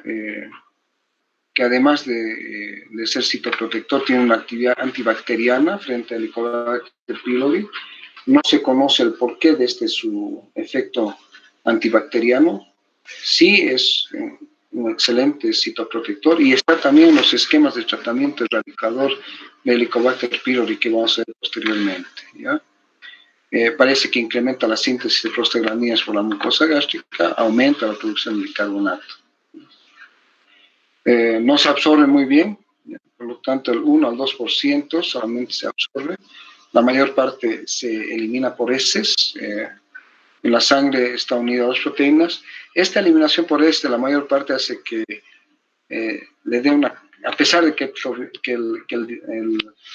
el bismuto coloidal generalmente es rosado en su formulación farmacéutica, produce heces de color oscuro o negro, ¿ya? Tiene pocos efectos adversos a su dosis recomendada.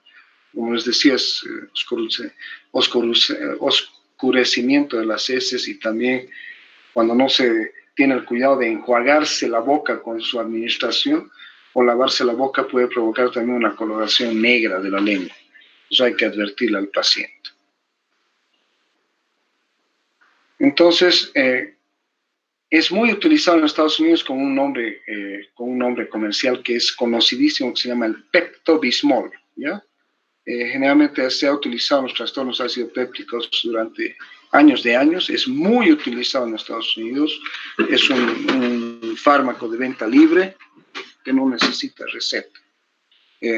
No tiene efecto sobre la secreción del ácido gástrico, puede ser que su efecto esté relacionado con la inhibición de la actividad de la pepsina, el aumento de la secreción de moco, que también forma una especie de película encima de las superficies erosionadas o ulceradas de la mucosa gástrica, provoca desprendimiento del Helicobacter pylori epitelio gástrico y la lisis del Helicobacter pylori, por eso que está dentro del tratamiento, como vamos a ver después, en el tratamiento de erradicación del Helicobacter pylori. Y dentro de la toxicidad incluye el aumento de los niveles de bismuto por el uso prolongado, que puede llevar a una disfunción renal, puede provocar encefalopatía y osteodistrofia, ¿no? Entonces, pero esto es cuando se utilizan dosis altas durante largos periodos, ¿no? Y lo que hemos dicho es de color negro, lengua de color negro, ¿ya? Entonces, existen distintas formas de presentación del bismuto coloidal, como dicitrato de bismutato tripotásico, la ranitidina con bismuto citrato, subnitrato, subcarbonato, subsalicilato de bismuto, ¿no? Generalmente son sales de bismuto coloidal. Entonces, forma una capa protectora sobre la lesión, se adhiere a la mucosa ulcerada o erosionada, tiene un efecto directo sobre la pepsina y además tiene un efecto antibacteriano en los casos de Helicobacter pylori, ¿no? Bien, efectos adversos hemos dicho muy pocos, ¿no? Heces negras y lengua negra, ¿no? Que hay que tener cuidado de advertir de que no se trata de una melena. Bien, antibióticos para la erradicación del Helicobacter pylori. Hay una asociación entre, a ver un segundito, déjenme ver en qué número de slide estamos, un segundito. Sí, ya estamos prácticamente al final, entonces continuaremos y trataremos de terminar esto ya que tenemos tiempo. Bien, asociación entre la infección y el cáncer gástrico distal. Existe mayor riesgo de cáncer entre las personas infectadas con Helicobacter pylori. ¿Cuáles son los posibles mecanismos de carcinogénesis? La producción de radicales libres, de oxígeno generados por la inflamación crónica. Y esto hay que tomar en cuenta que una gran parte de la población a nivel mundial tiene presencia de Helicobacter pylori, que a veces es asintomática o también sintomática, ¿ya? Reducción de las concentraciones de ácido ascórbico en el jugo gástrico, que el ácido ascórbico es citoprotector, el aumento de la proliferación de células epiteliales y el sobrecrecimiento bacteriano en el estómago debido a la hipocloridria inducida por el Helicobacter pylori. Por eso que es tan importante el diagnóstico y la erradicación del Helicobacter pylori. Por otro lado, el Helicobacter pylori, especialmente en algunas cepas como la CAGA, puede proteger contra el cáncer gástrico proximal. Entonces, fíjense, medio irónico, ¿no? Pero, la infección crónica por Helicobacter pylori puede aumentar el riesgo de cáncer. Por otro lado, algunas cepas de Helicobacter pylori pueden proteger contra el cáncer gástrico, ¿no? Entonces, también pueden ser protectores contra el reflujo gastroesofágico y sus complicaciones, ¿ya? Y el adenocarcinoma de esófago. Por lo tanto, nosotros colocamos en una balanza. Si tenemos una enfermedad ácido péptica con presencia de Helicobacter pylori, se tiene que erradicar el Helicobacter pylori. Pero tomar en cuenta que algunas cepas, fundamentalmente la cepa CAGA, es citoprotectora, ¿no? Bien, barreras para un tratamiento exitoso de Helicobacter pylori.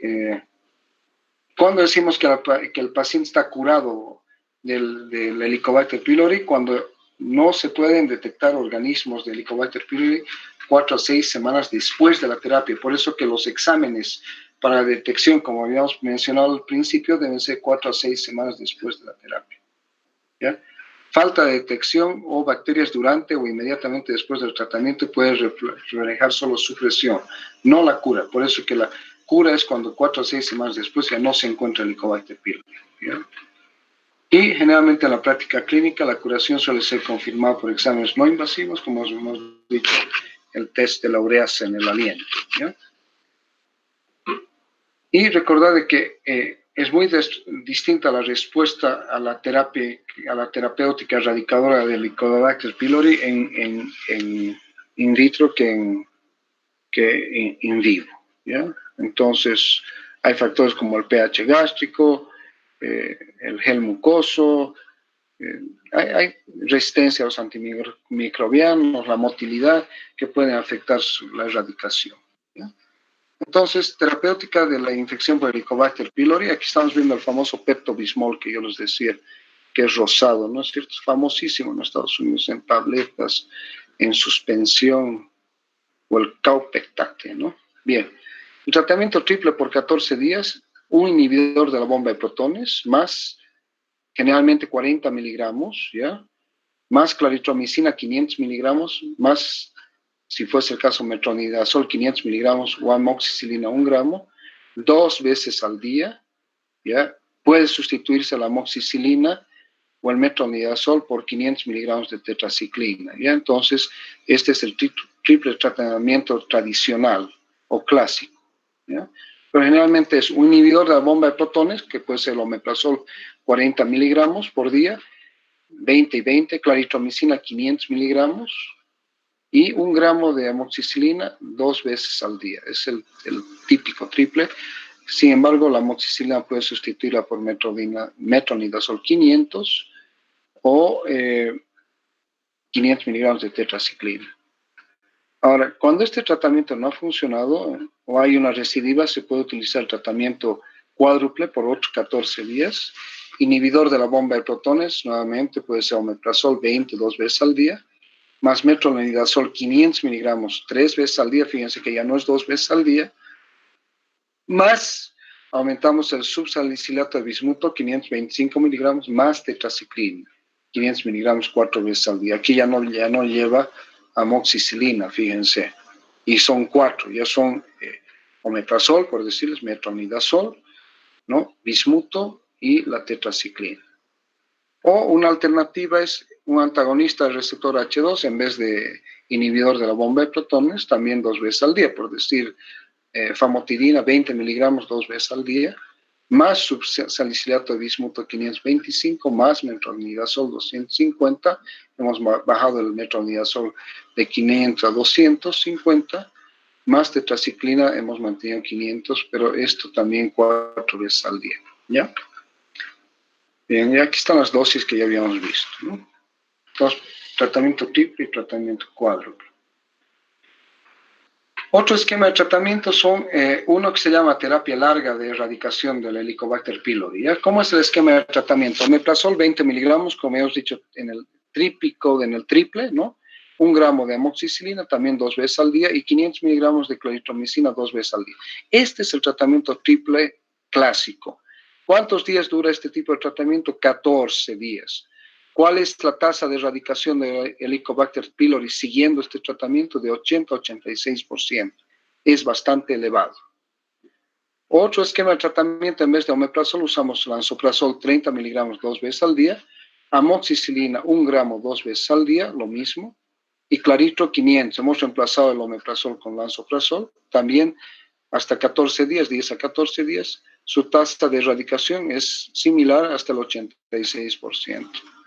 Otro esquema de tratamiento donde usamos el bismuto coloidal, que hemos dicho, perdón, subsalicilato de bismuto, 525 miligramos, 4 veces al día, más metronidazol 250, también 4 veces al día, más tetraciclina 500 miligramos, más un antagonista de los receptores H2, que puede ser la famotidina, también 20 miligramos 2 veces al día, también por 14 días. Este solamente nos da una erradicación del 80%. Entonces, fíjense que el tratamiento triple tradicional o el modificado con lansoprazol en vez de omeprazol, ambos nos dan una tasa de curación de alrededor del 86%. Las terapias cortas para erradicación del Helicobacter pylori, ¿ya? Tratamiento, entonces, fíjense de que hay uno de 1 día y el otro de 7 días. Entonces, el tratamiento corto de 1 día, ¿qué tiene? Subsalicilato de bismuto, que es 525 en realidad, 4 veces al día. Amoxicilina, fíjense, 2 gramos 4 veces al día, más metronidazol 500 miligramos 4 veces al día, más lansoprazol 60 miligramos en una sola dosis. Esta es una bomba atómica, ¿no? Estamos viendo.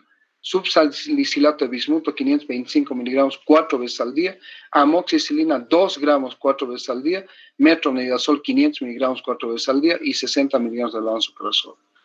Entonces, duración 1 día. Y la tasa de erradicación, fíjense, altísima, casi el 100%, 95%, pues es una bomba atómica, ¿no es cierto?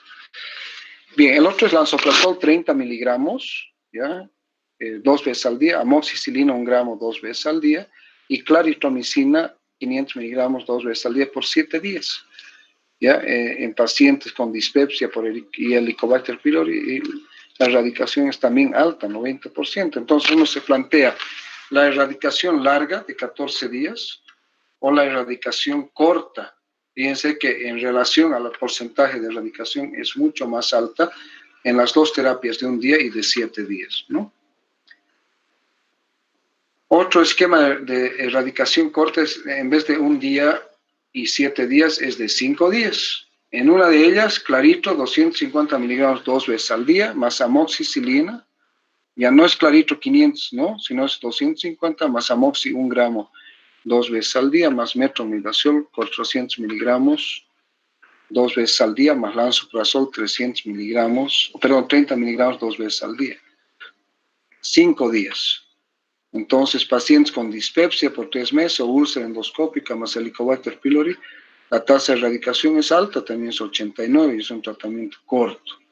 O claritromicina 250 miligramos 2 veces al día, lo mismo, amoxicilina también 1 gramo 2 veces al día, metronidazol 400 miligramos 2 veces al día, y aquí cambiamos el lansoprazol y utilizamos ranitidina. También pacientes con dispepsia, úlcera endoscópica, más Helicobacter pylori, y la erradicación también es alta. Entonces vemos que en los esquemas cortos las tasas de erradicación son más altas. Y también esto incide en la adherencia del paciente al tratamiento, por un lado, y otro en los costos, ¿no? Y otro esquema que tiene 2 fases, 2 días de pretratamiento. Primero, lansoprazol 30 miligramos 2 veces al día, por 2 días de pretratamiento, Y luego aumentas amoxicilina 1 gramo 2 veces al día, metronidazol 400 miligramos 2 veces al día, clarito 250 miligramos 2 veces al día y lansoprazol 30 miligramos 2 veces al día por otros 5 días. Esto, lo mismo, pacientes con dispepsia por 3 meses o úlcera endoscópica y Helicobacter pylori, pero fíjense que su tasa de erradicación es baja, es solo del 81%. Bien, por lo tanto,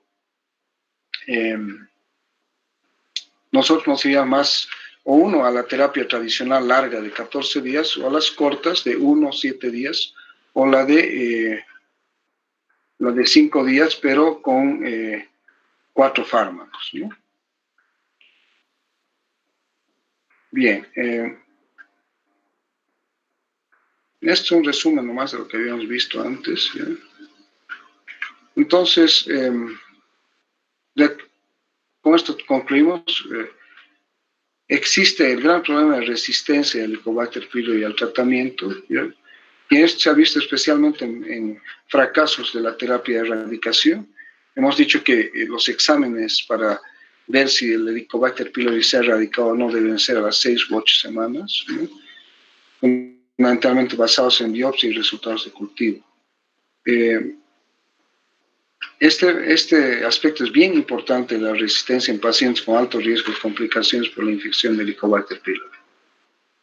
Y solamente como dato, decir que la tasa de resistencia actual a la claritromicina va del 2 al 30% y al metronidazol del 15 al 66%. Entonces, teóricamente ya no se debería estar utilizando metronidazol porque la tasa de resistencia es alta. Esto especialmente cuando se administran solos. Cuando se administran ya en un tratamiento en conjunto, esto es baja, ¿no? La resistencia primaria a la claritromicina es un fuerte factor predictivo de riesgo al fracaso terapéutico, mientras que la resistencia primaria al metronidazol no siempre lleva a la falla terapéutica, pero fíjense que es alta, ¿no? ¿Por qué? Porque se administra en conjunto. La claritromicina también estamos hablando cuando está administrada sola, pero en conjunto aumenta su tasa, ¿no? Fíjense que el 70% de los pacientes en los que fracasa uno o más regímenes responde bien a la terapia triple, ¿ya? Lo mismo. Ahora hay una terapia triple nueva que es pantoprazol, amoxi y levofloxacina por 10 días. Esta es la nueva terapia triple, ¿ya? Pantoprazol en vez de omeprazol, la amoxi mantenemos y cambiamos la claritromicina por esa resistencia que existe por la levofloxacina, ¿ya? Ahora, las terapias cuádruples son excelentes para erradicación, especialmente en los cuales hay falla de tratamiento de erradicación, clarito, más ranitidina, más bismuto, más amoxi, 1 gramo 2 veces al día, como también la combinación de cualquier inhibidor de bomba de protones es la dosis estándar por 10 días, digamos 20 de omeprazol cada 12 horas por 10 días, más bismuto, más metronidazol, más tetraciclina, ¿ya? La recurrencia del Helicobacter pylori es definida por un resultado positivo de urea en la respiración o antígeno en las heces 6 o más meses después de haber documentado su erradicación exitosa. Y factores de riesgo para recurrencia: dispepsia no ulcerosa, persistencia de gastritis crónica después de la terapia, sexo femenino, discapacidad intelectual, edad juvenil, alta tasa de infección primaria y valores altos en el test de la urea en la respiración. Bien, y este cuadrito para concluir: estudia en la universidad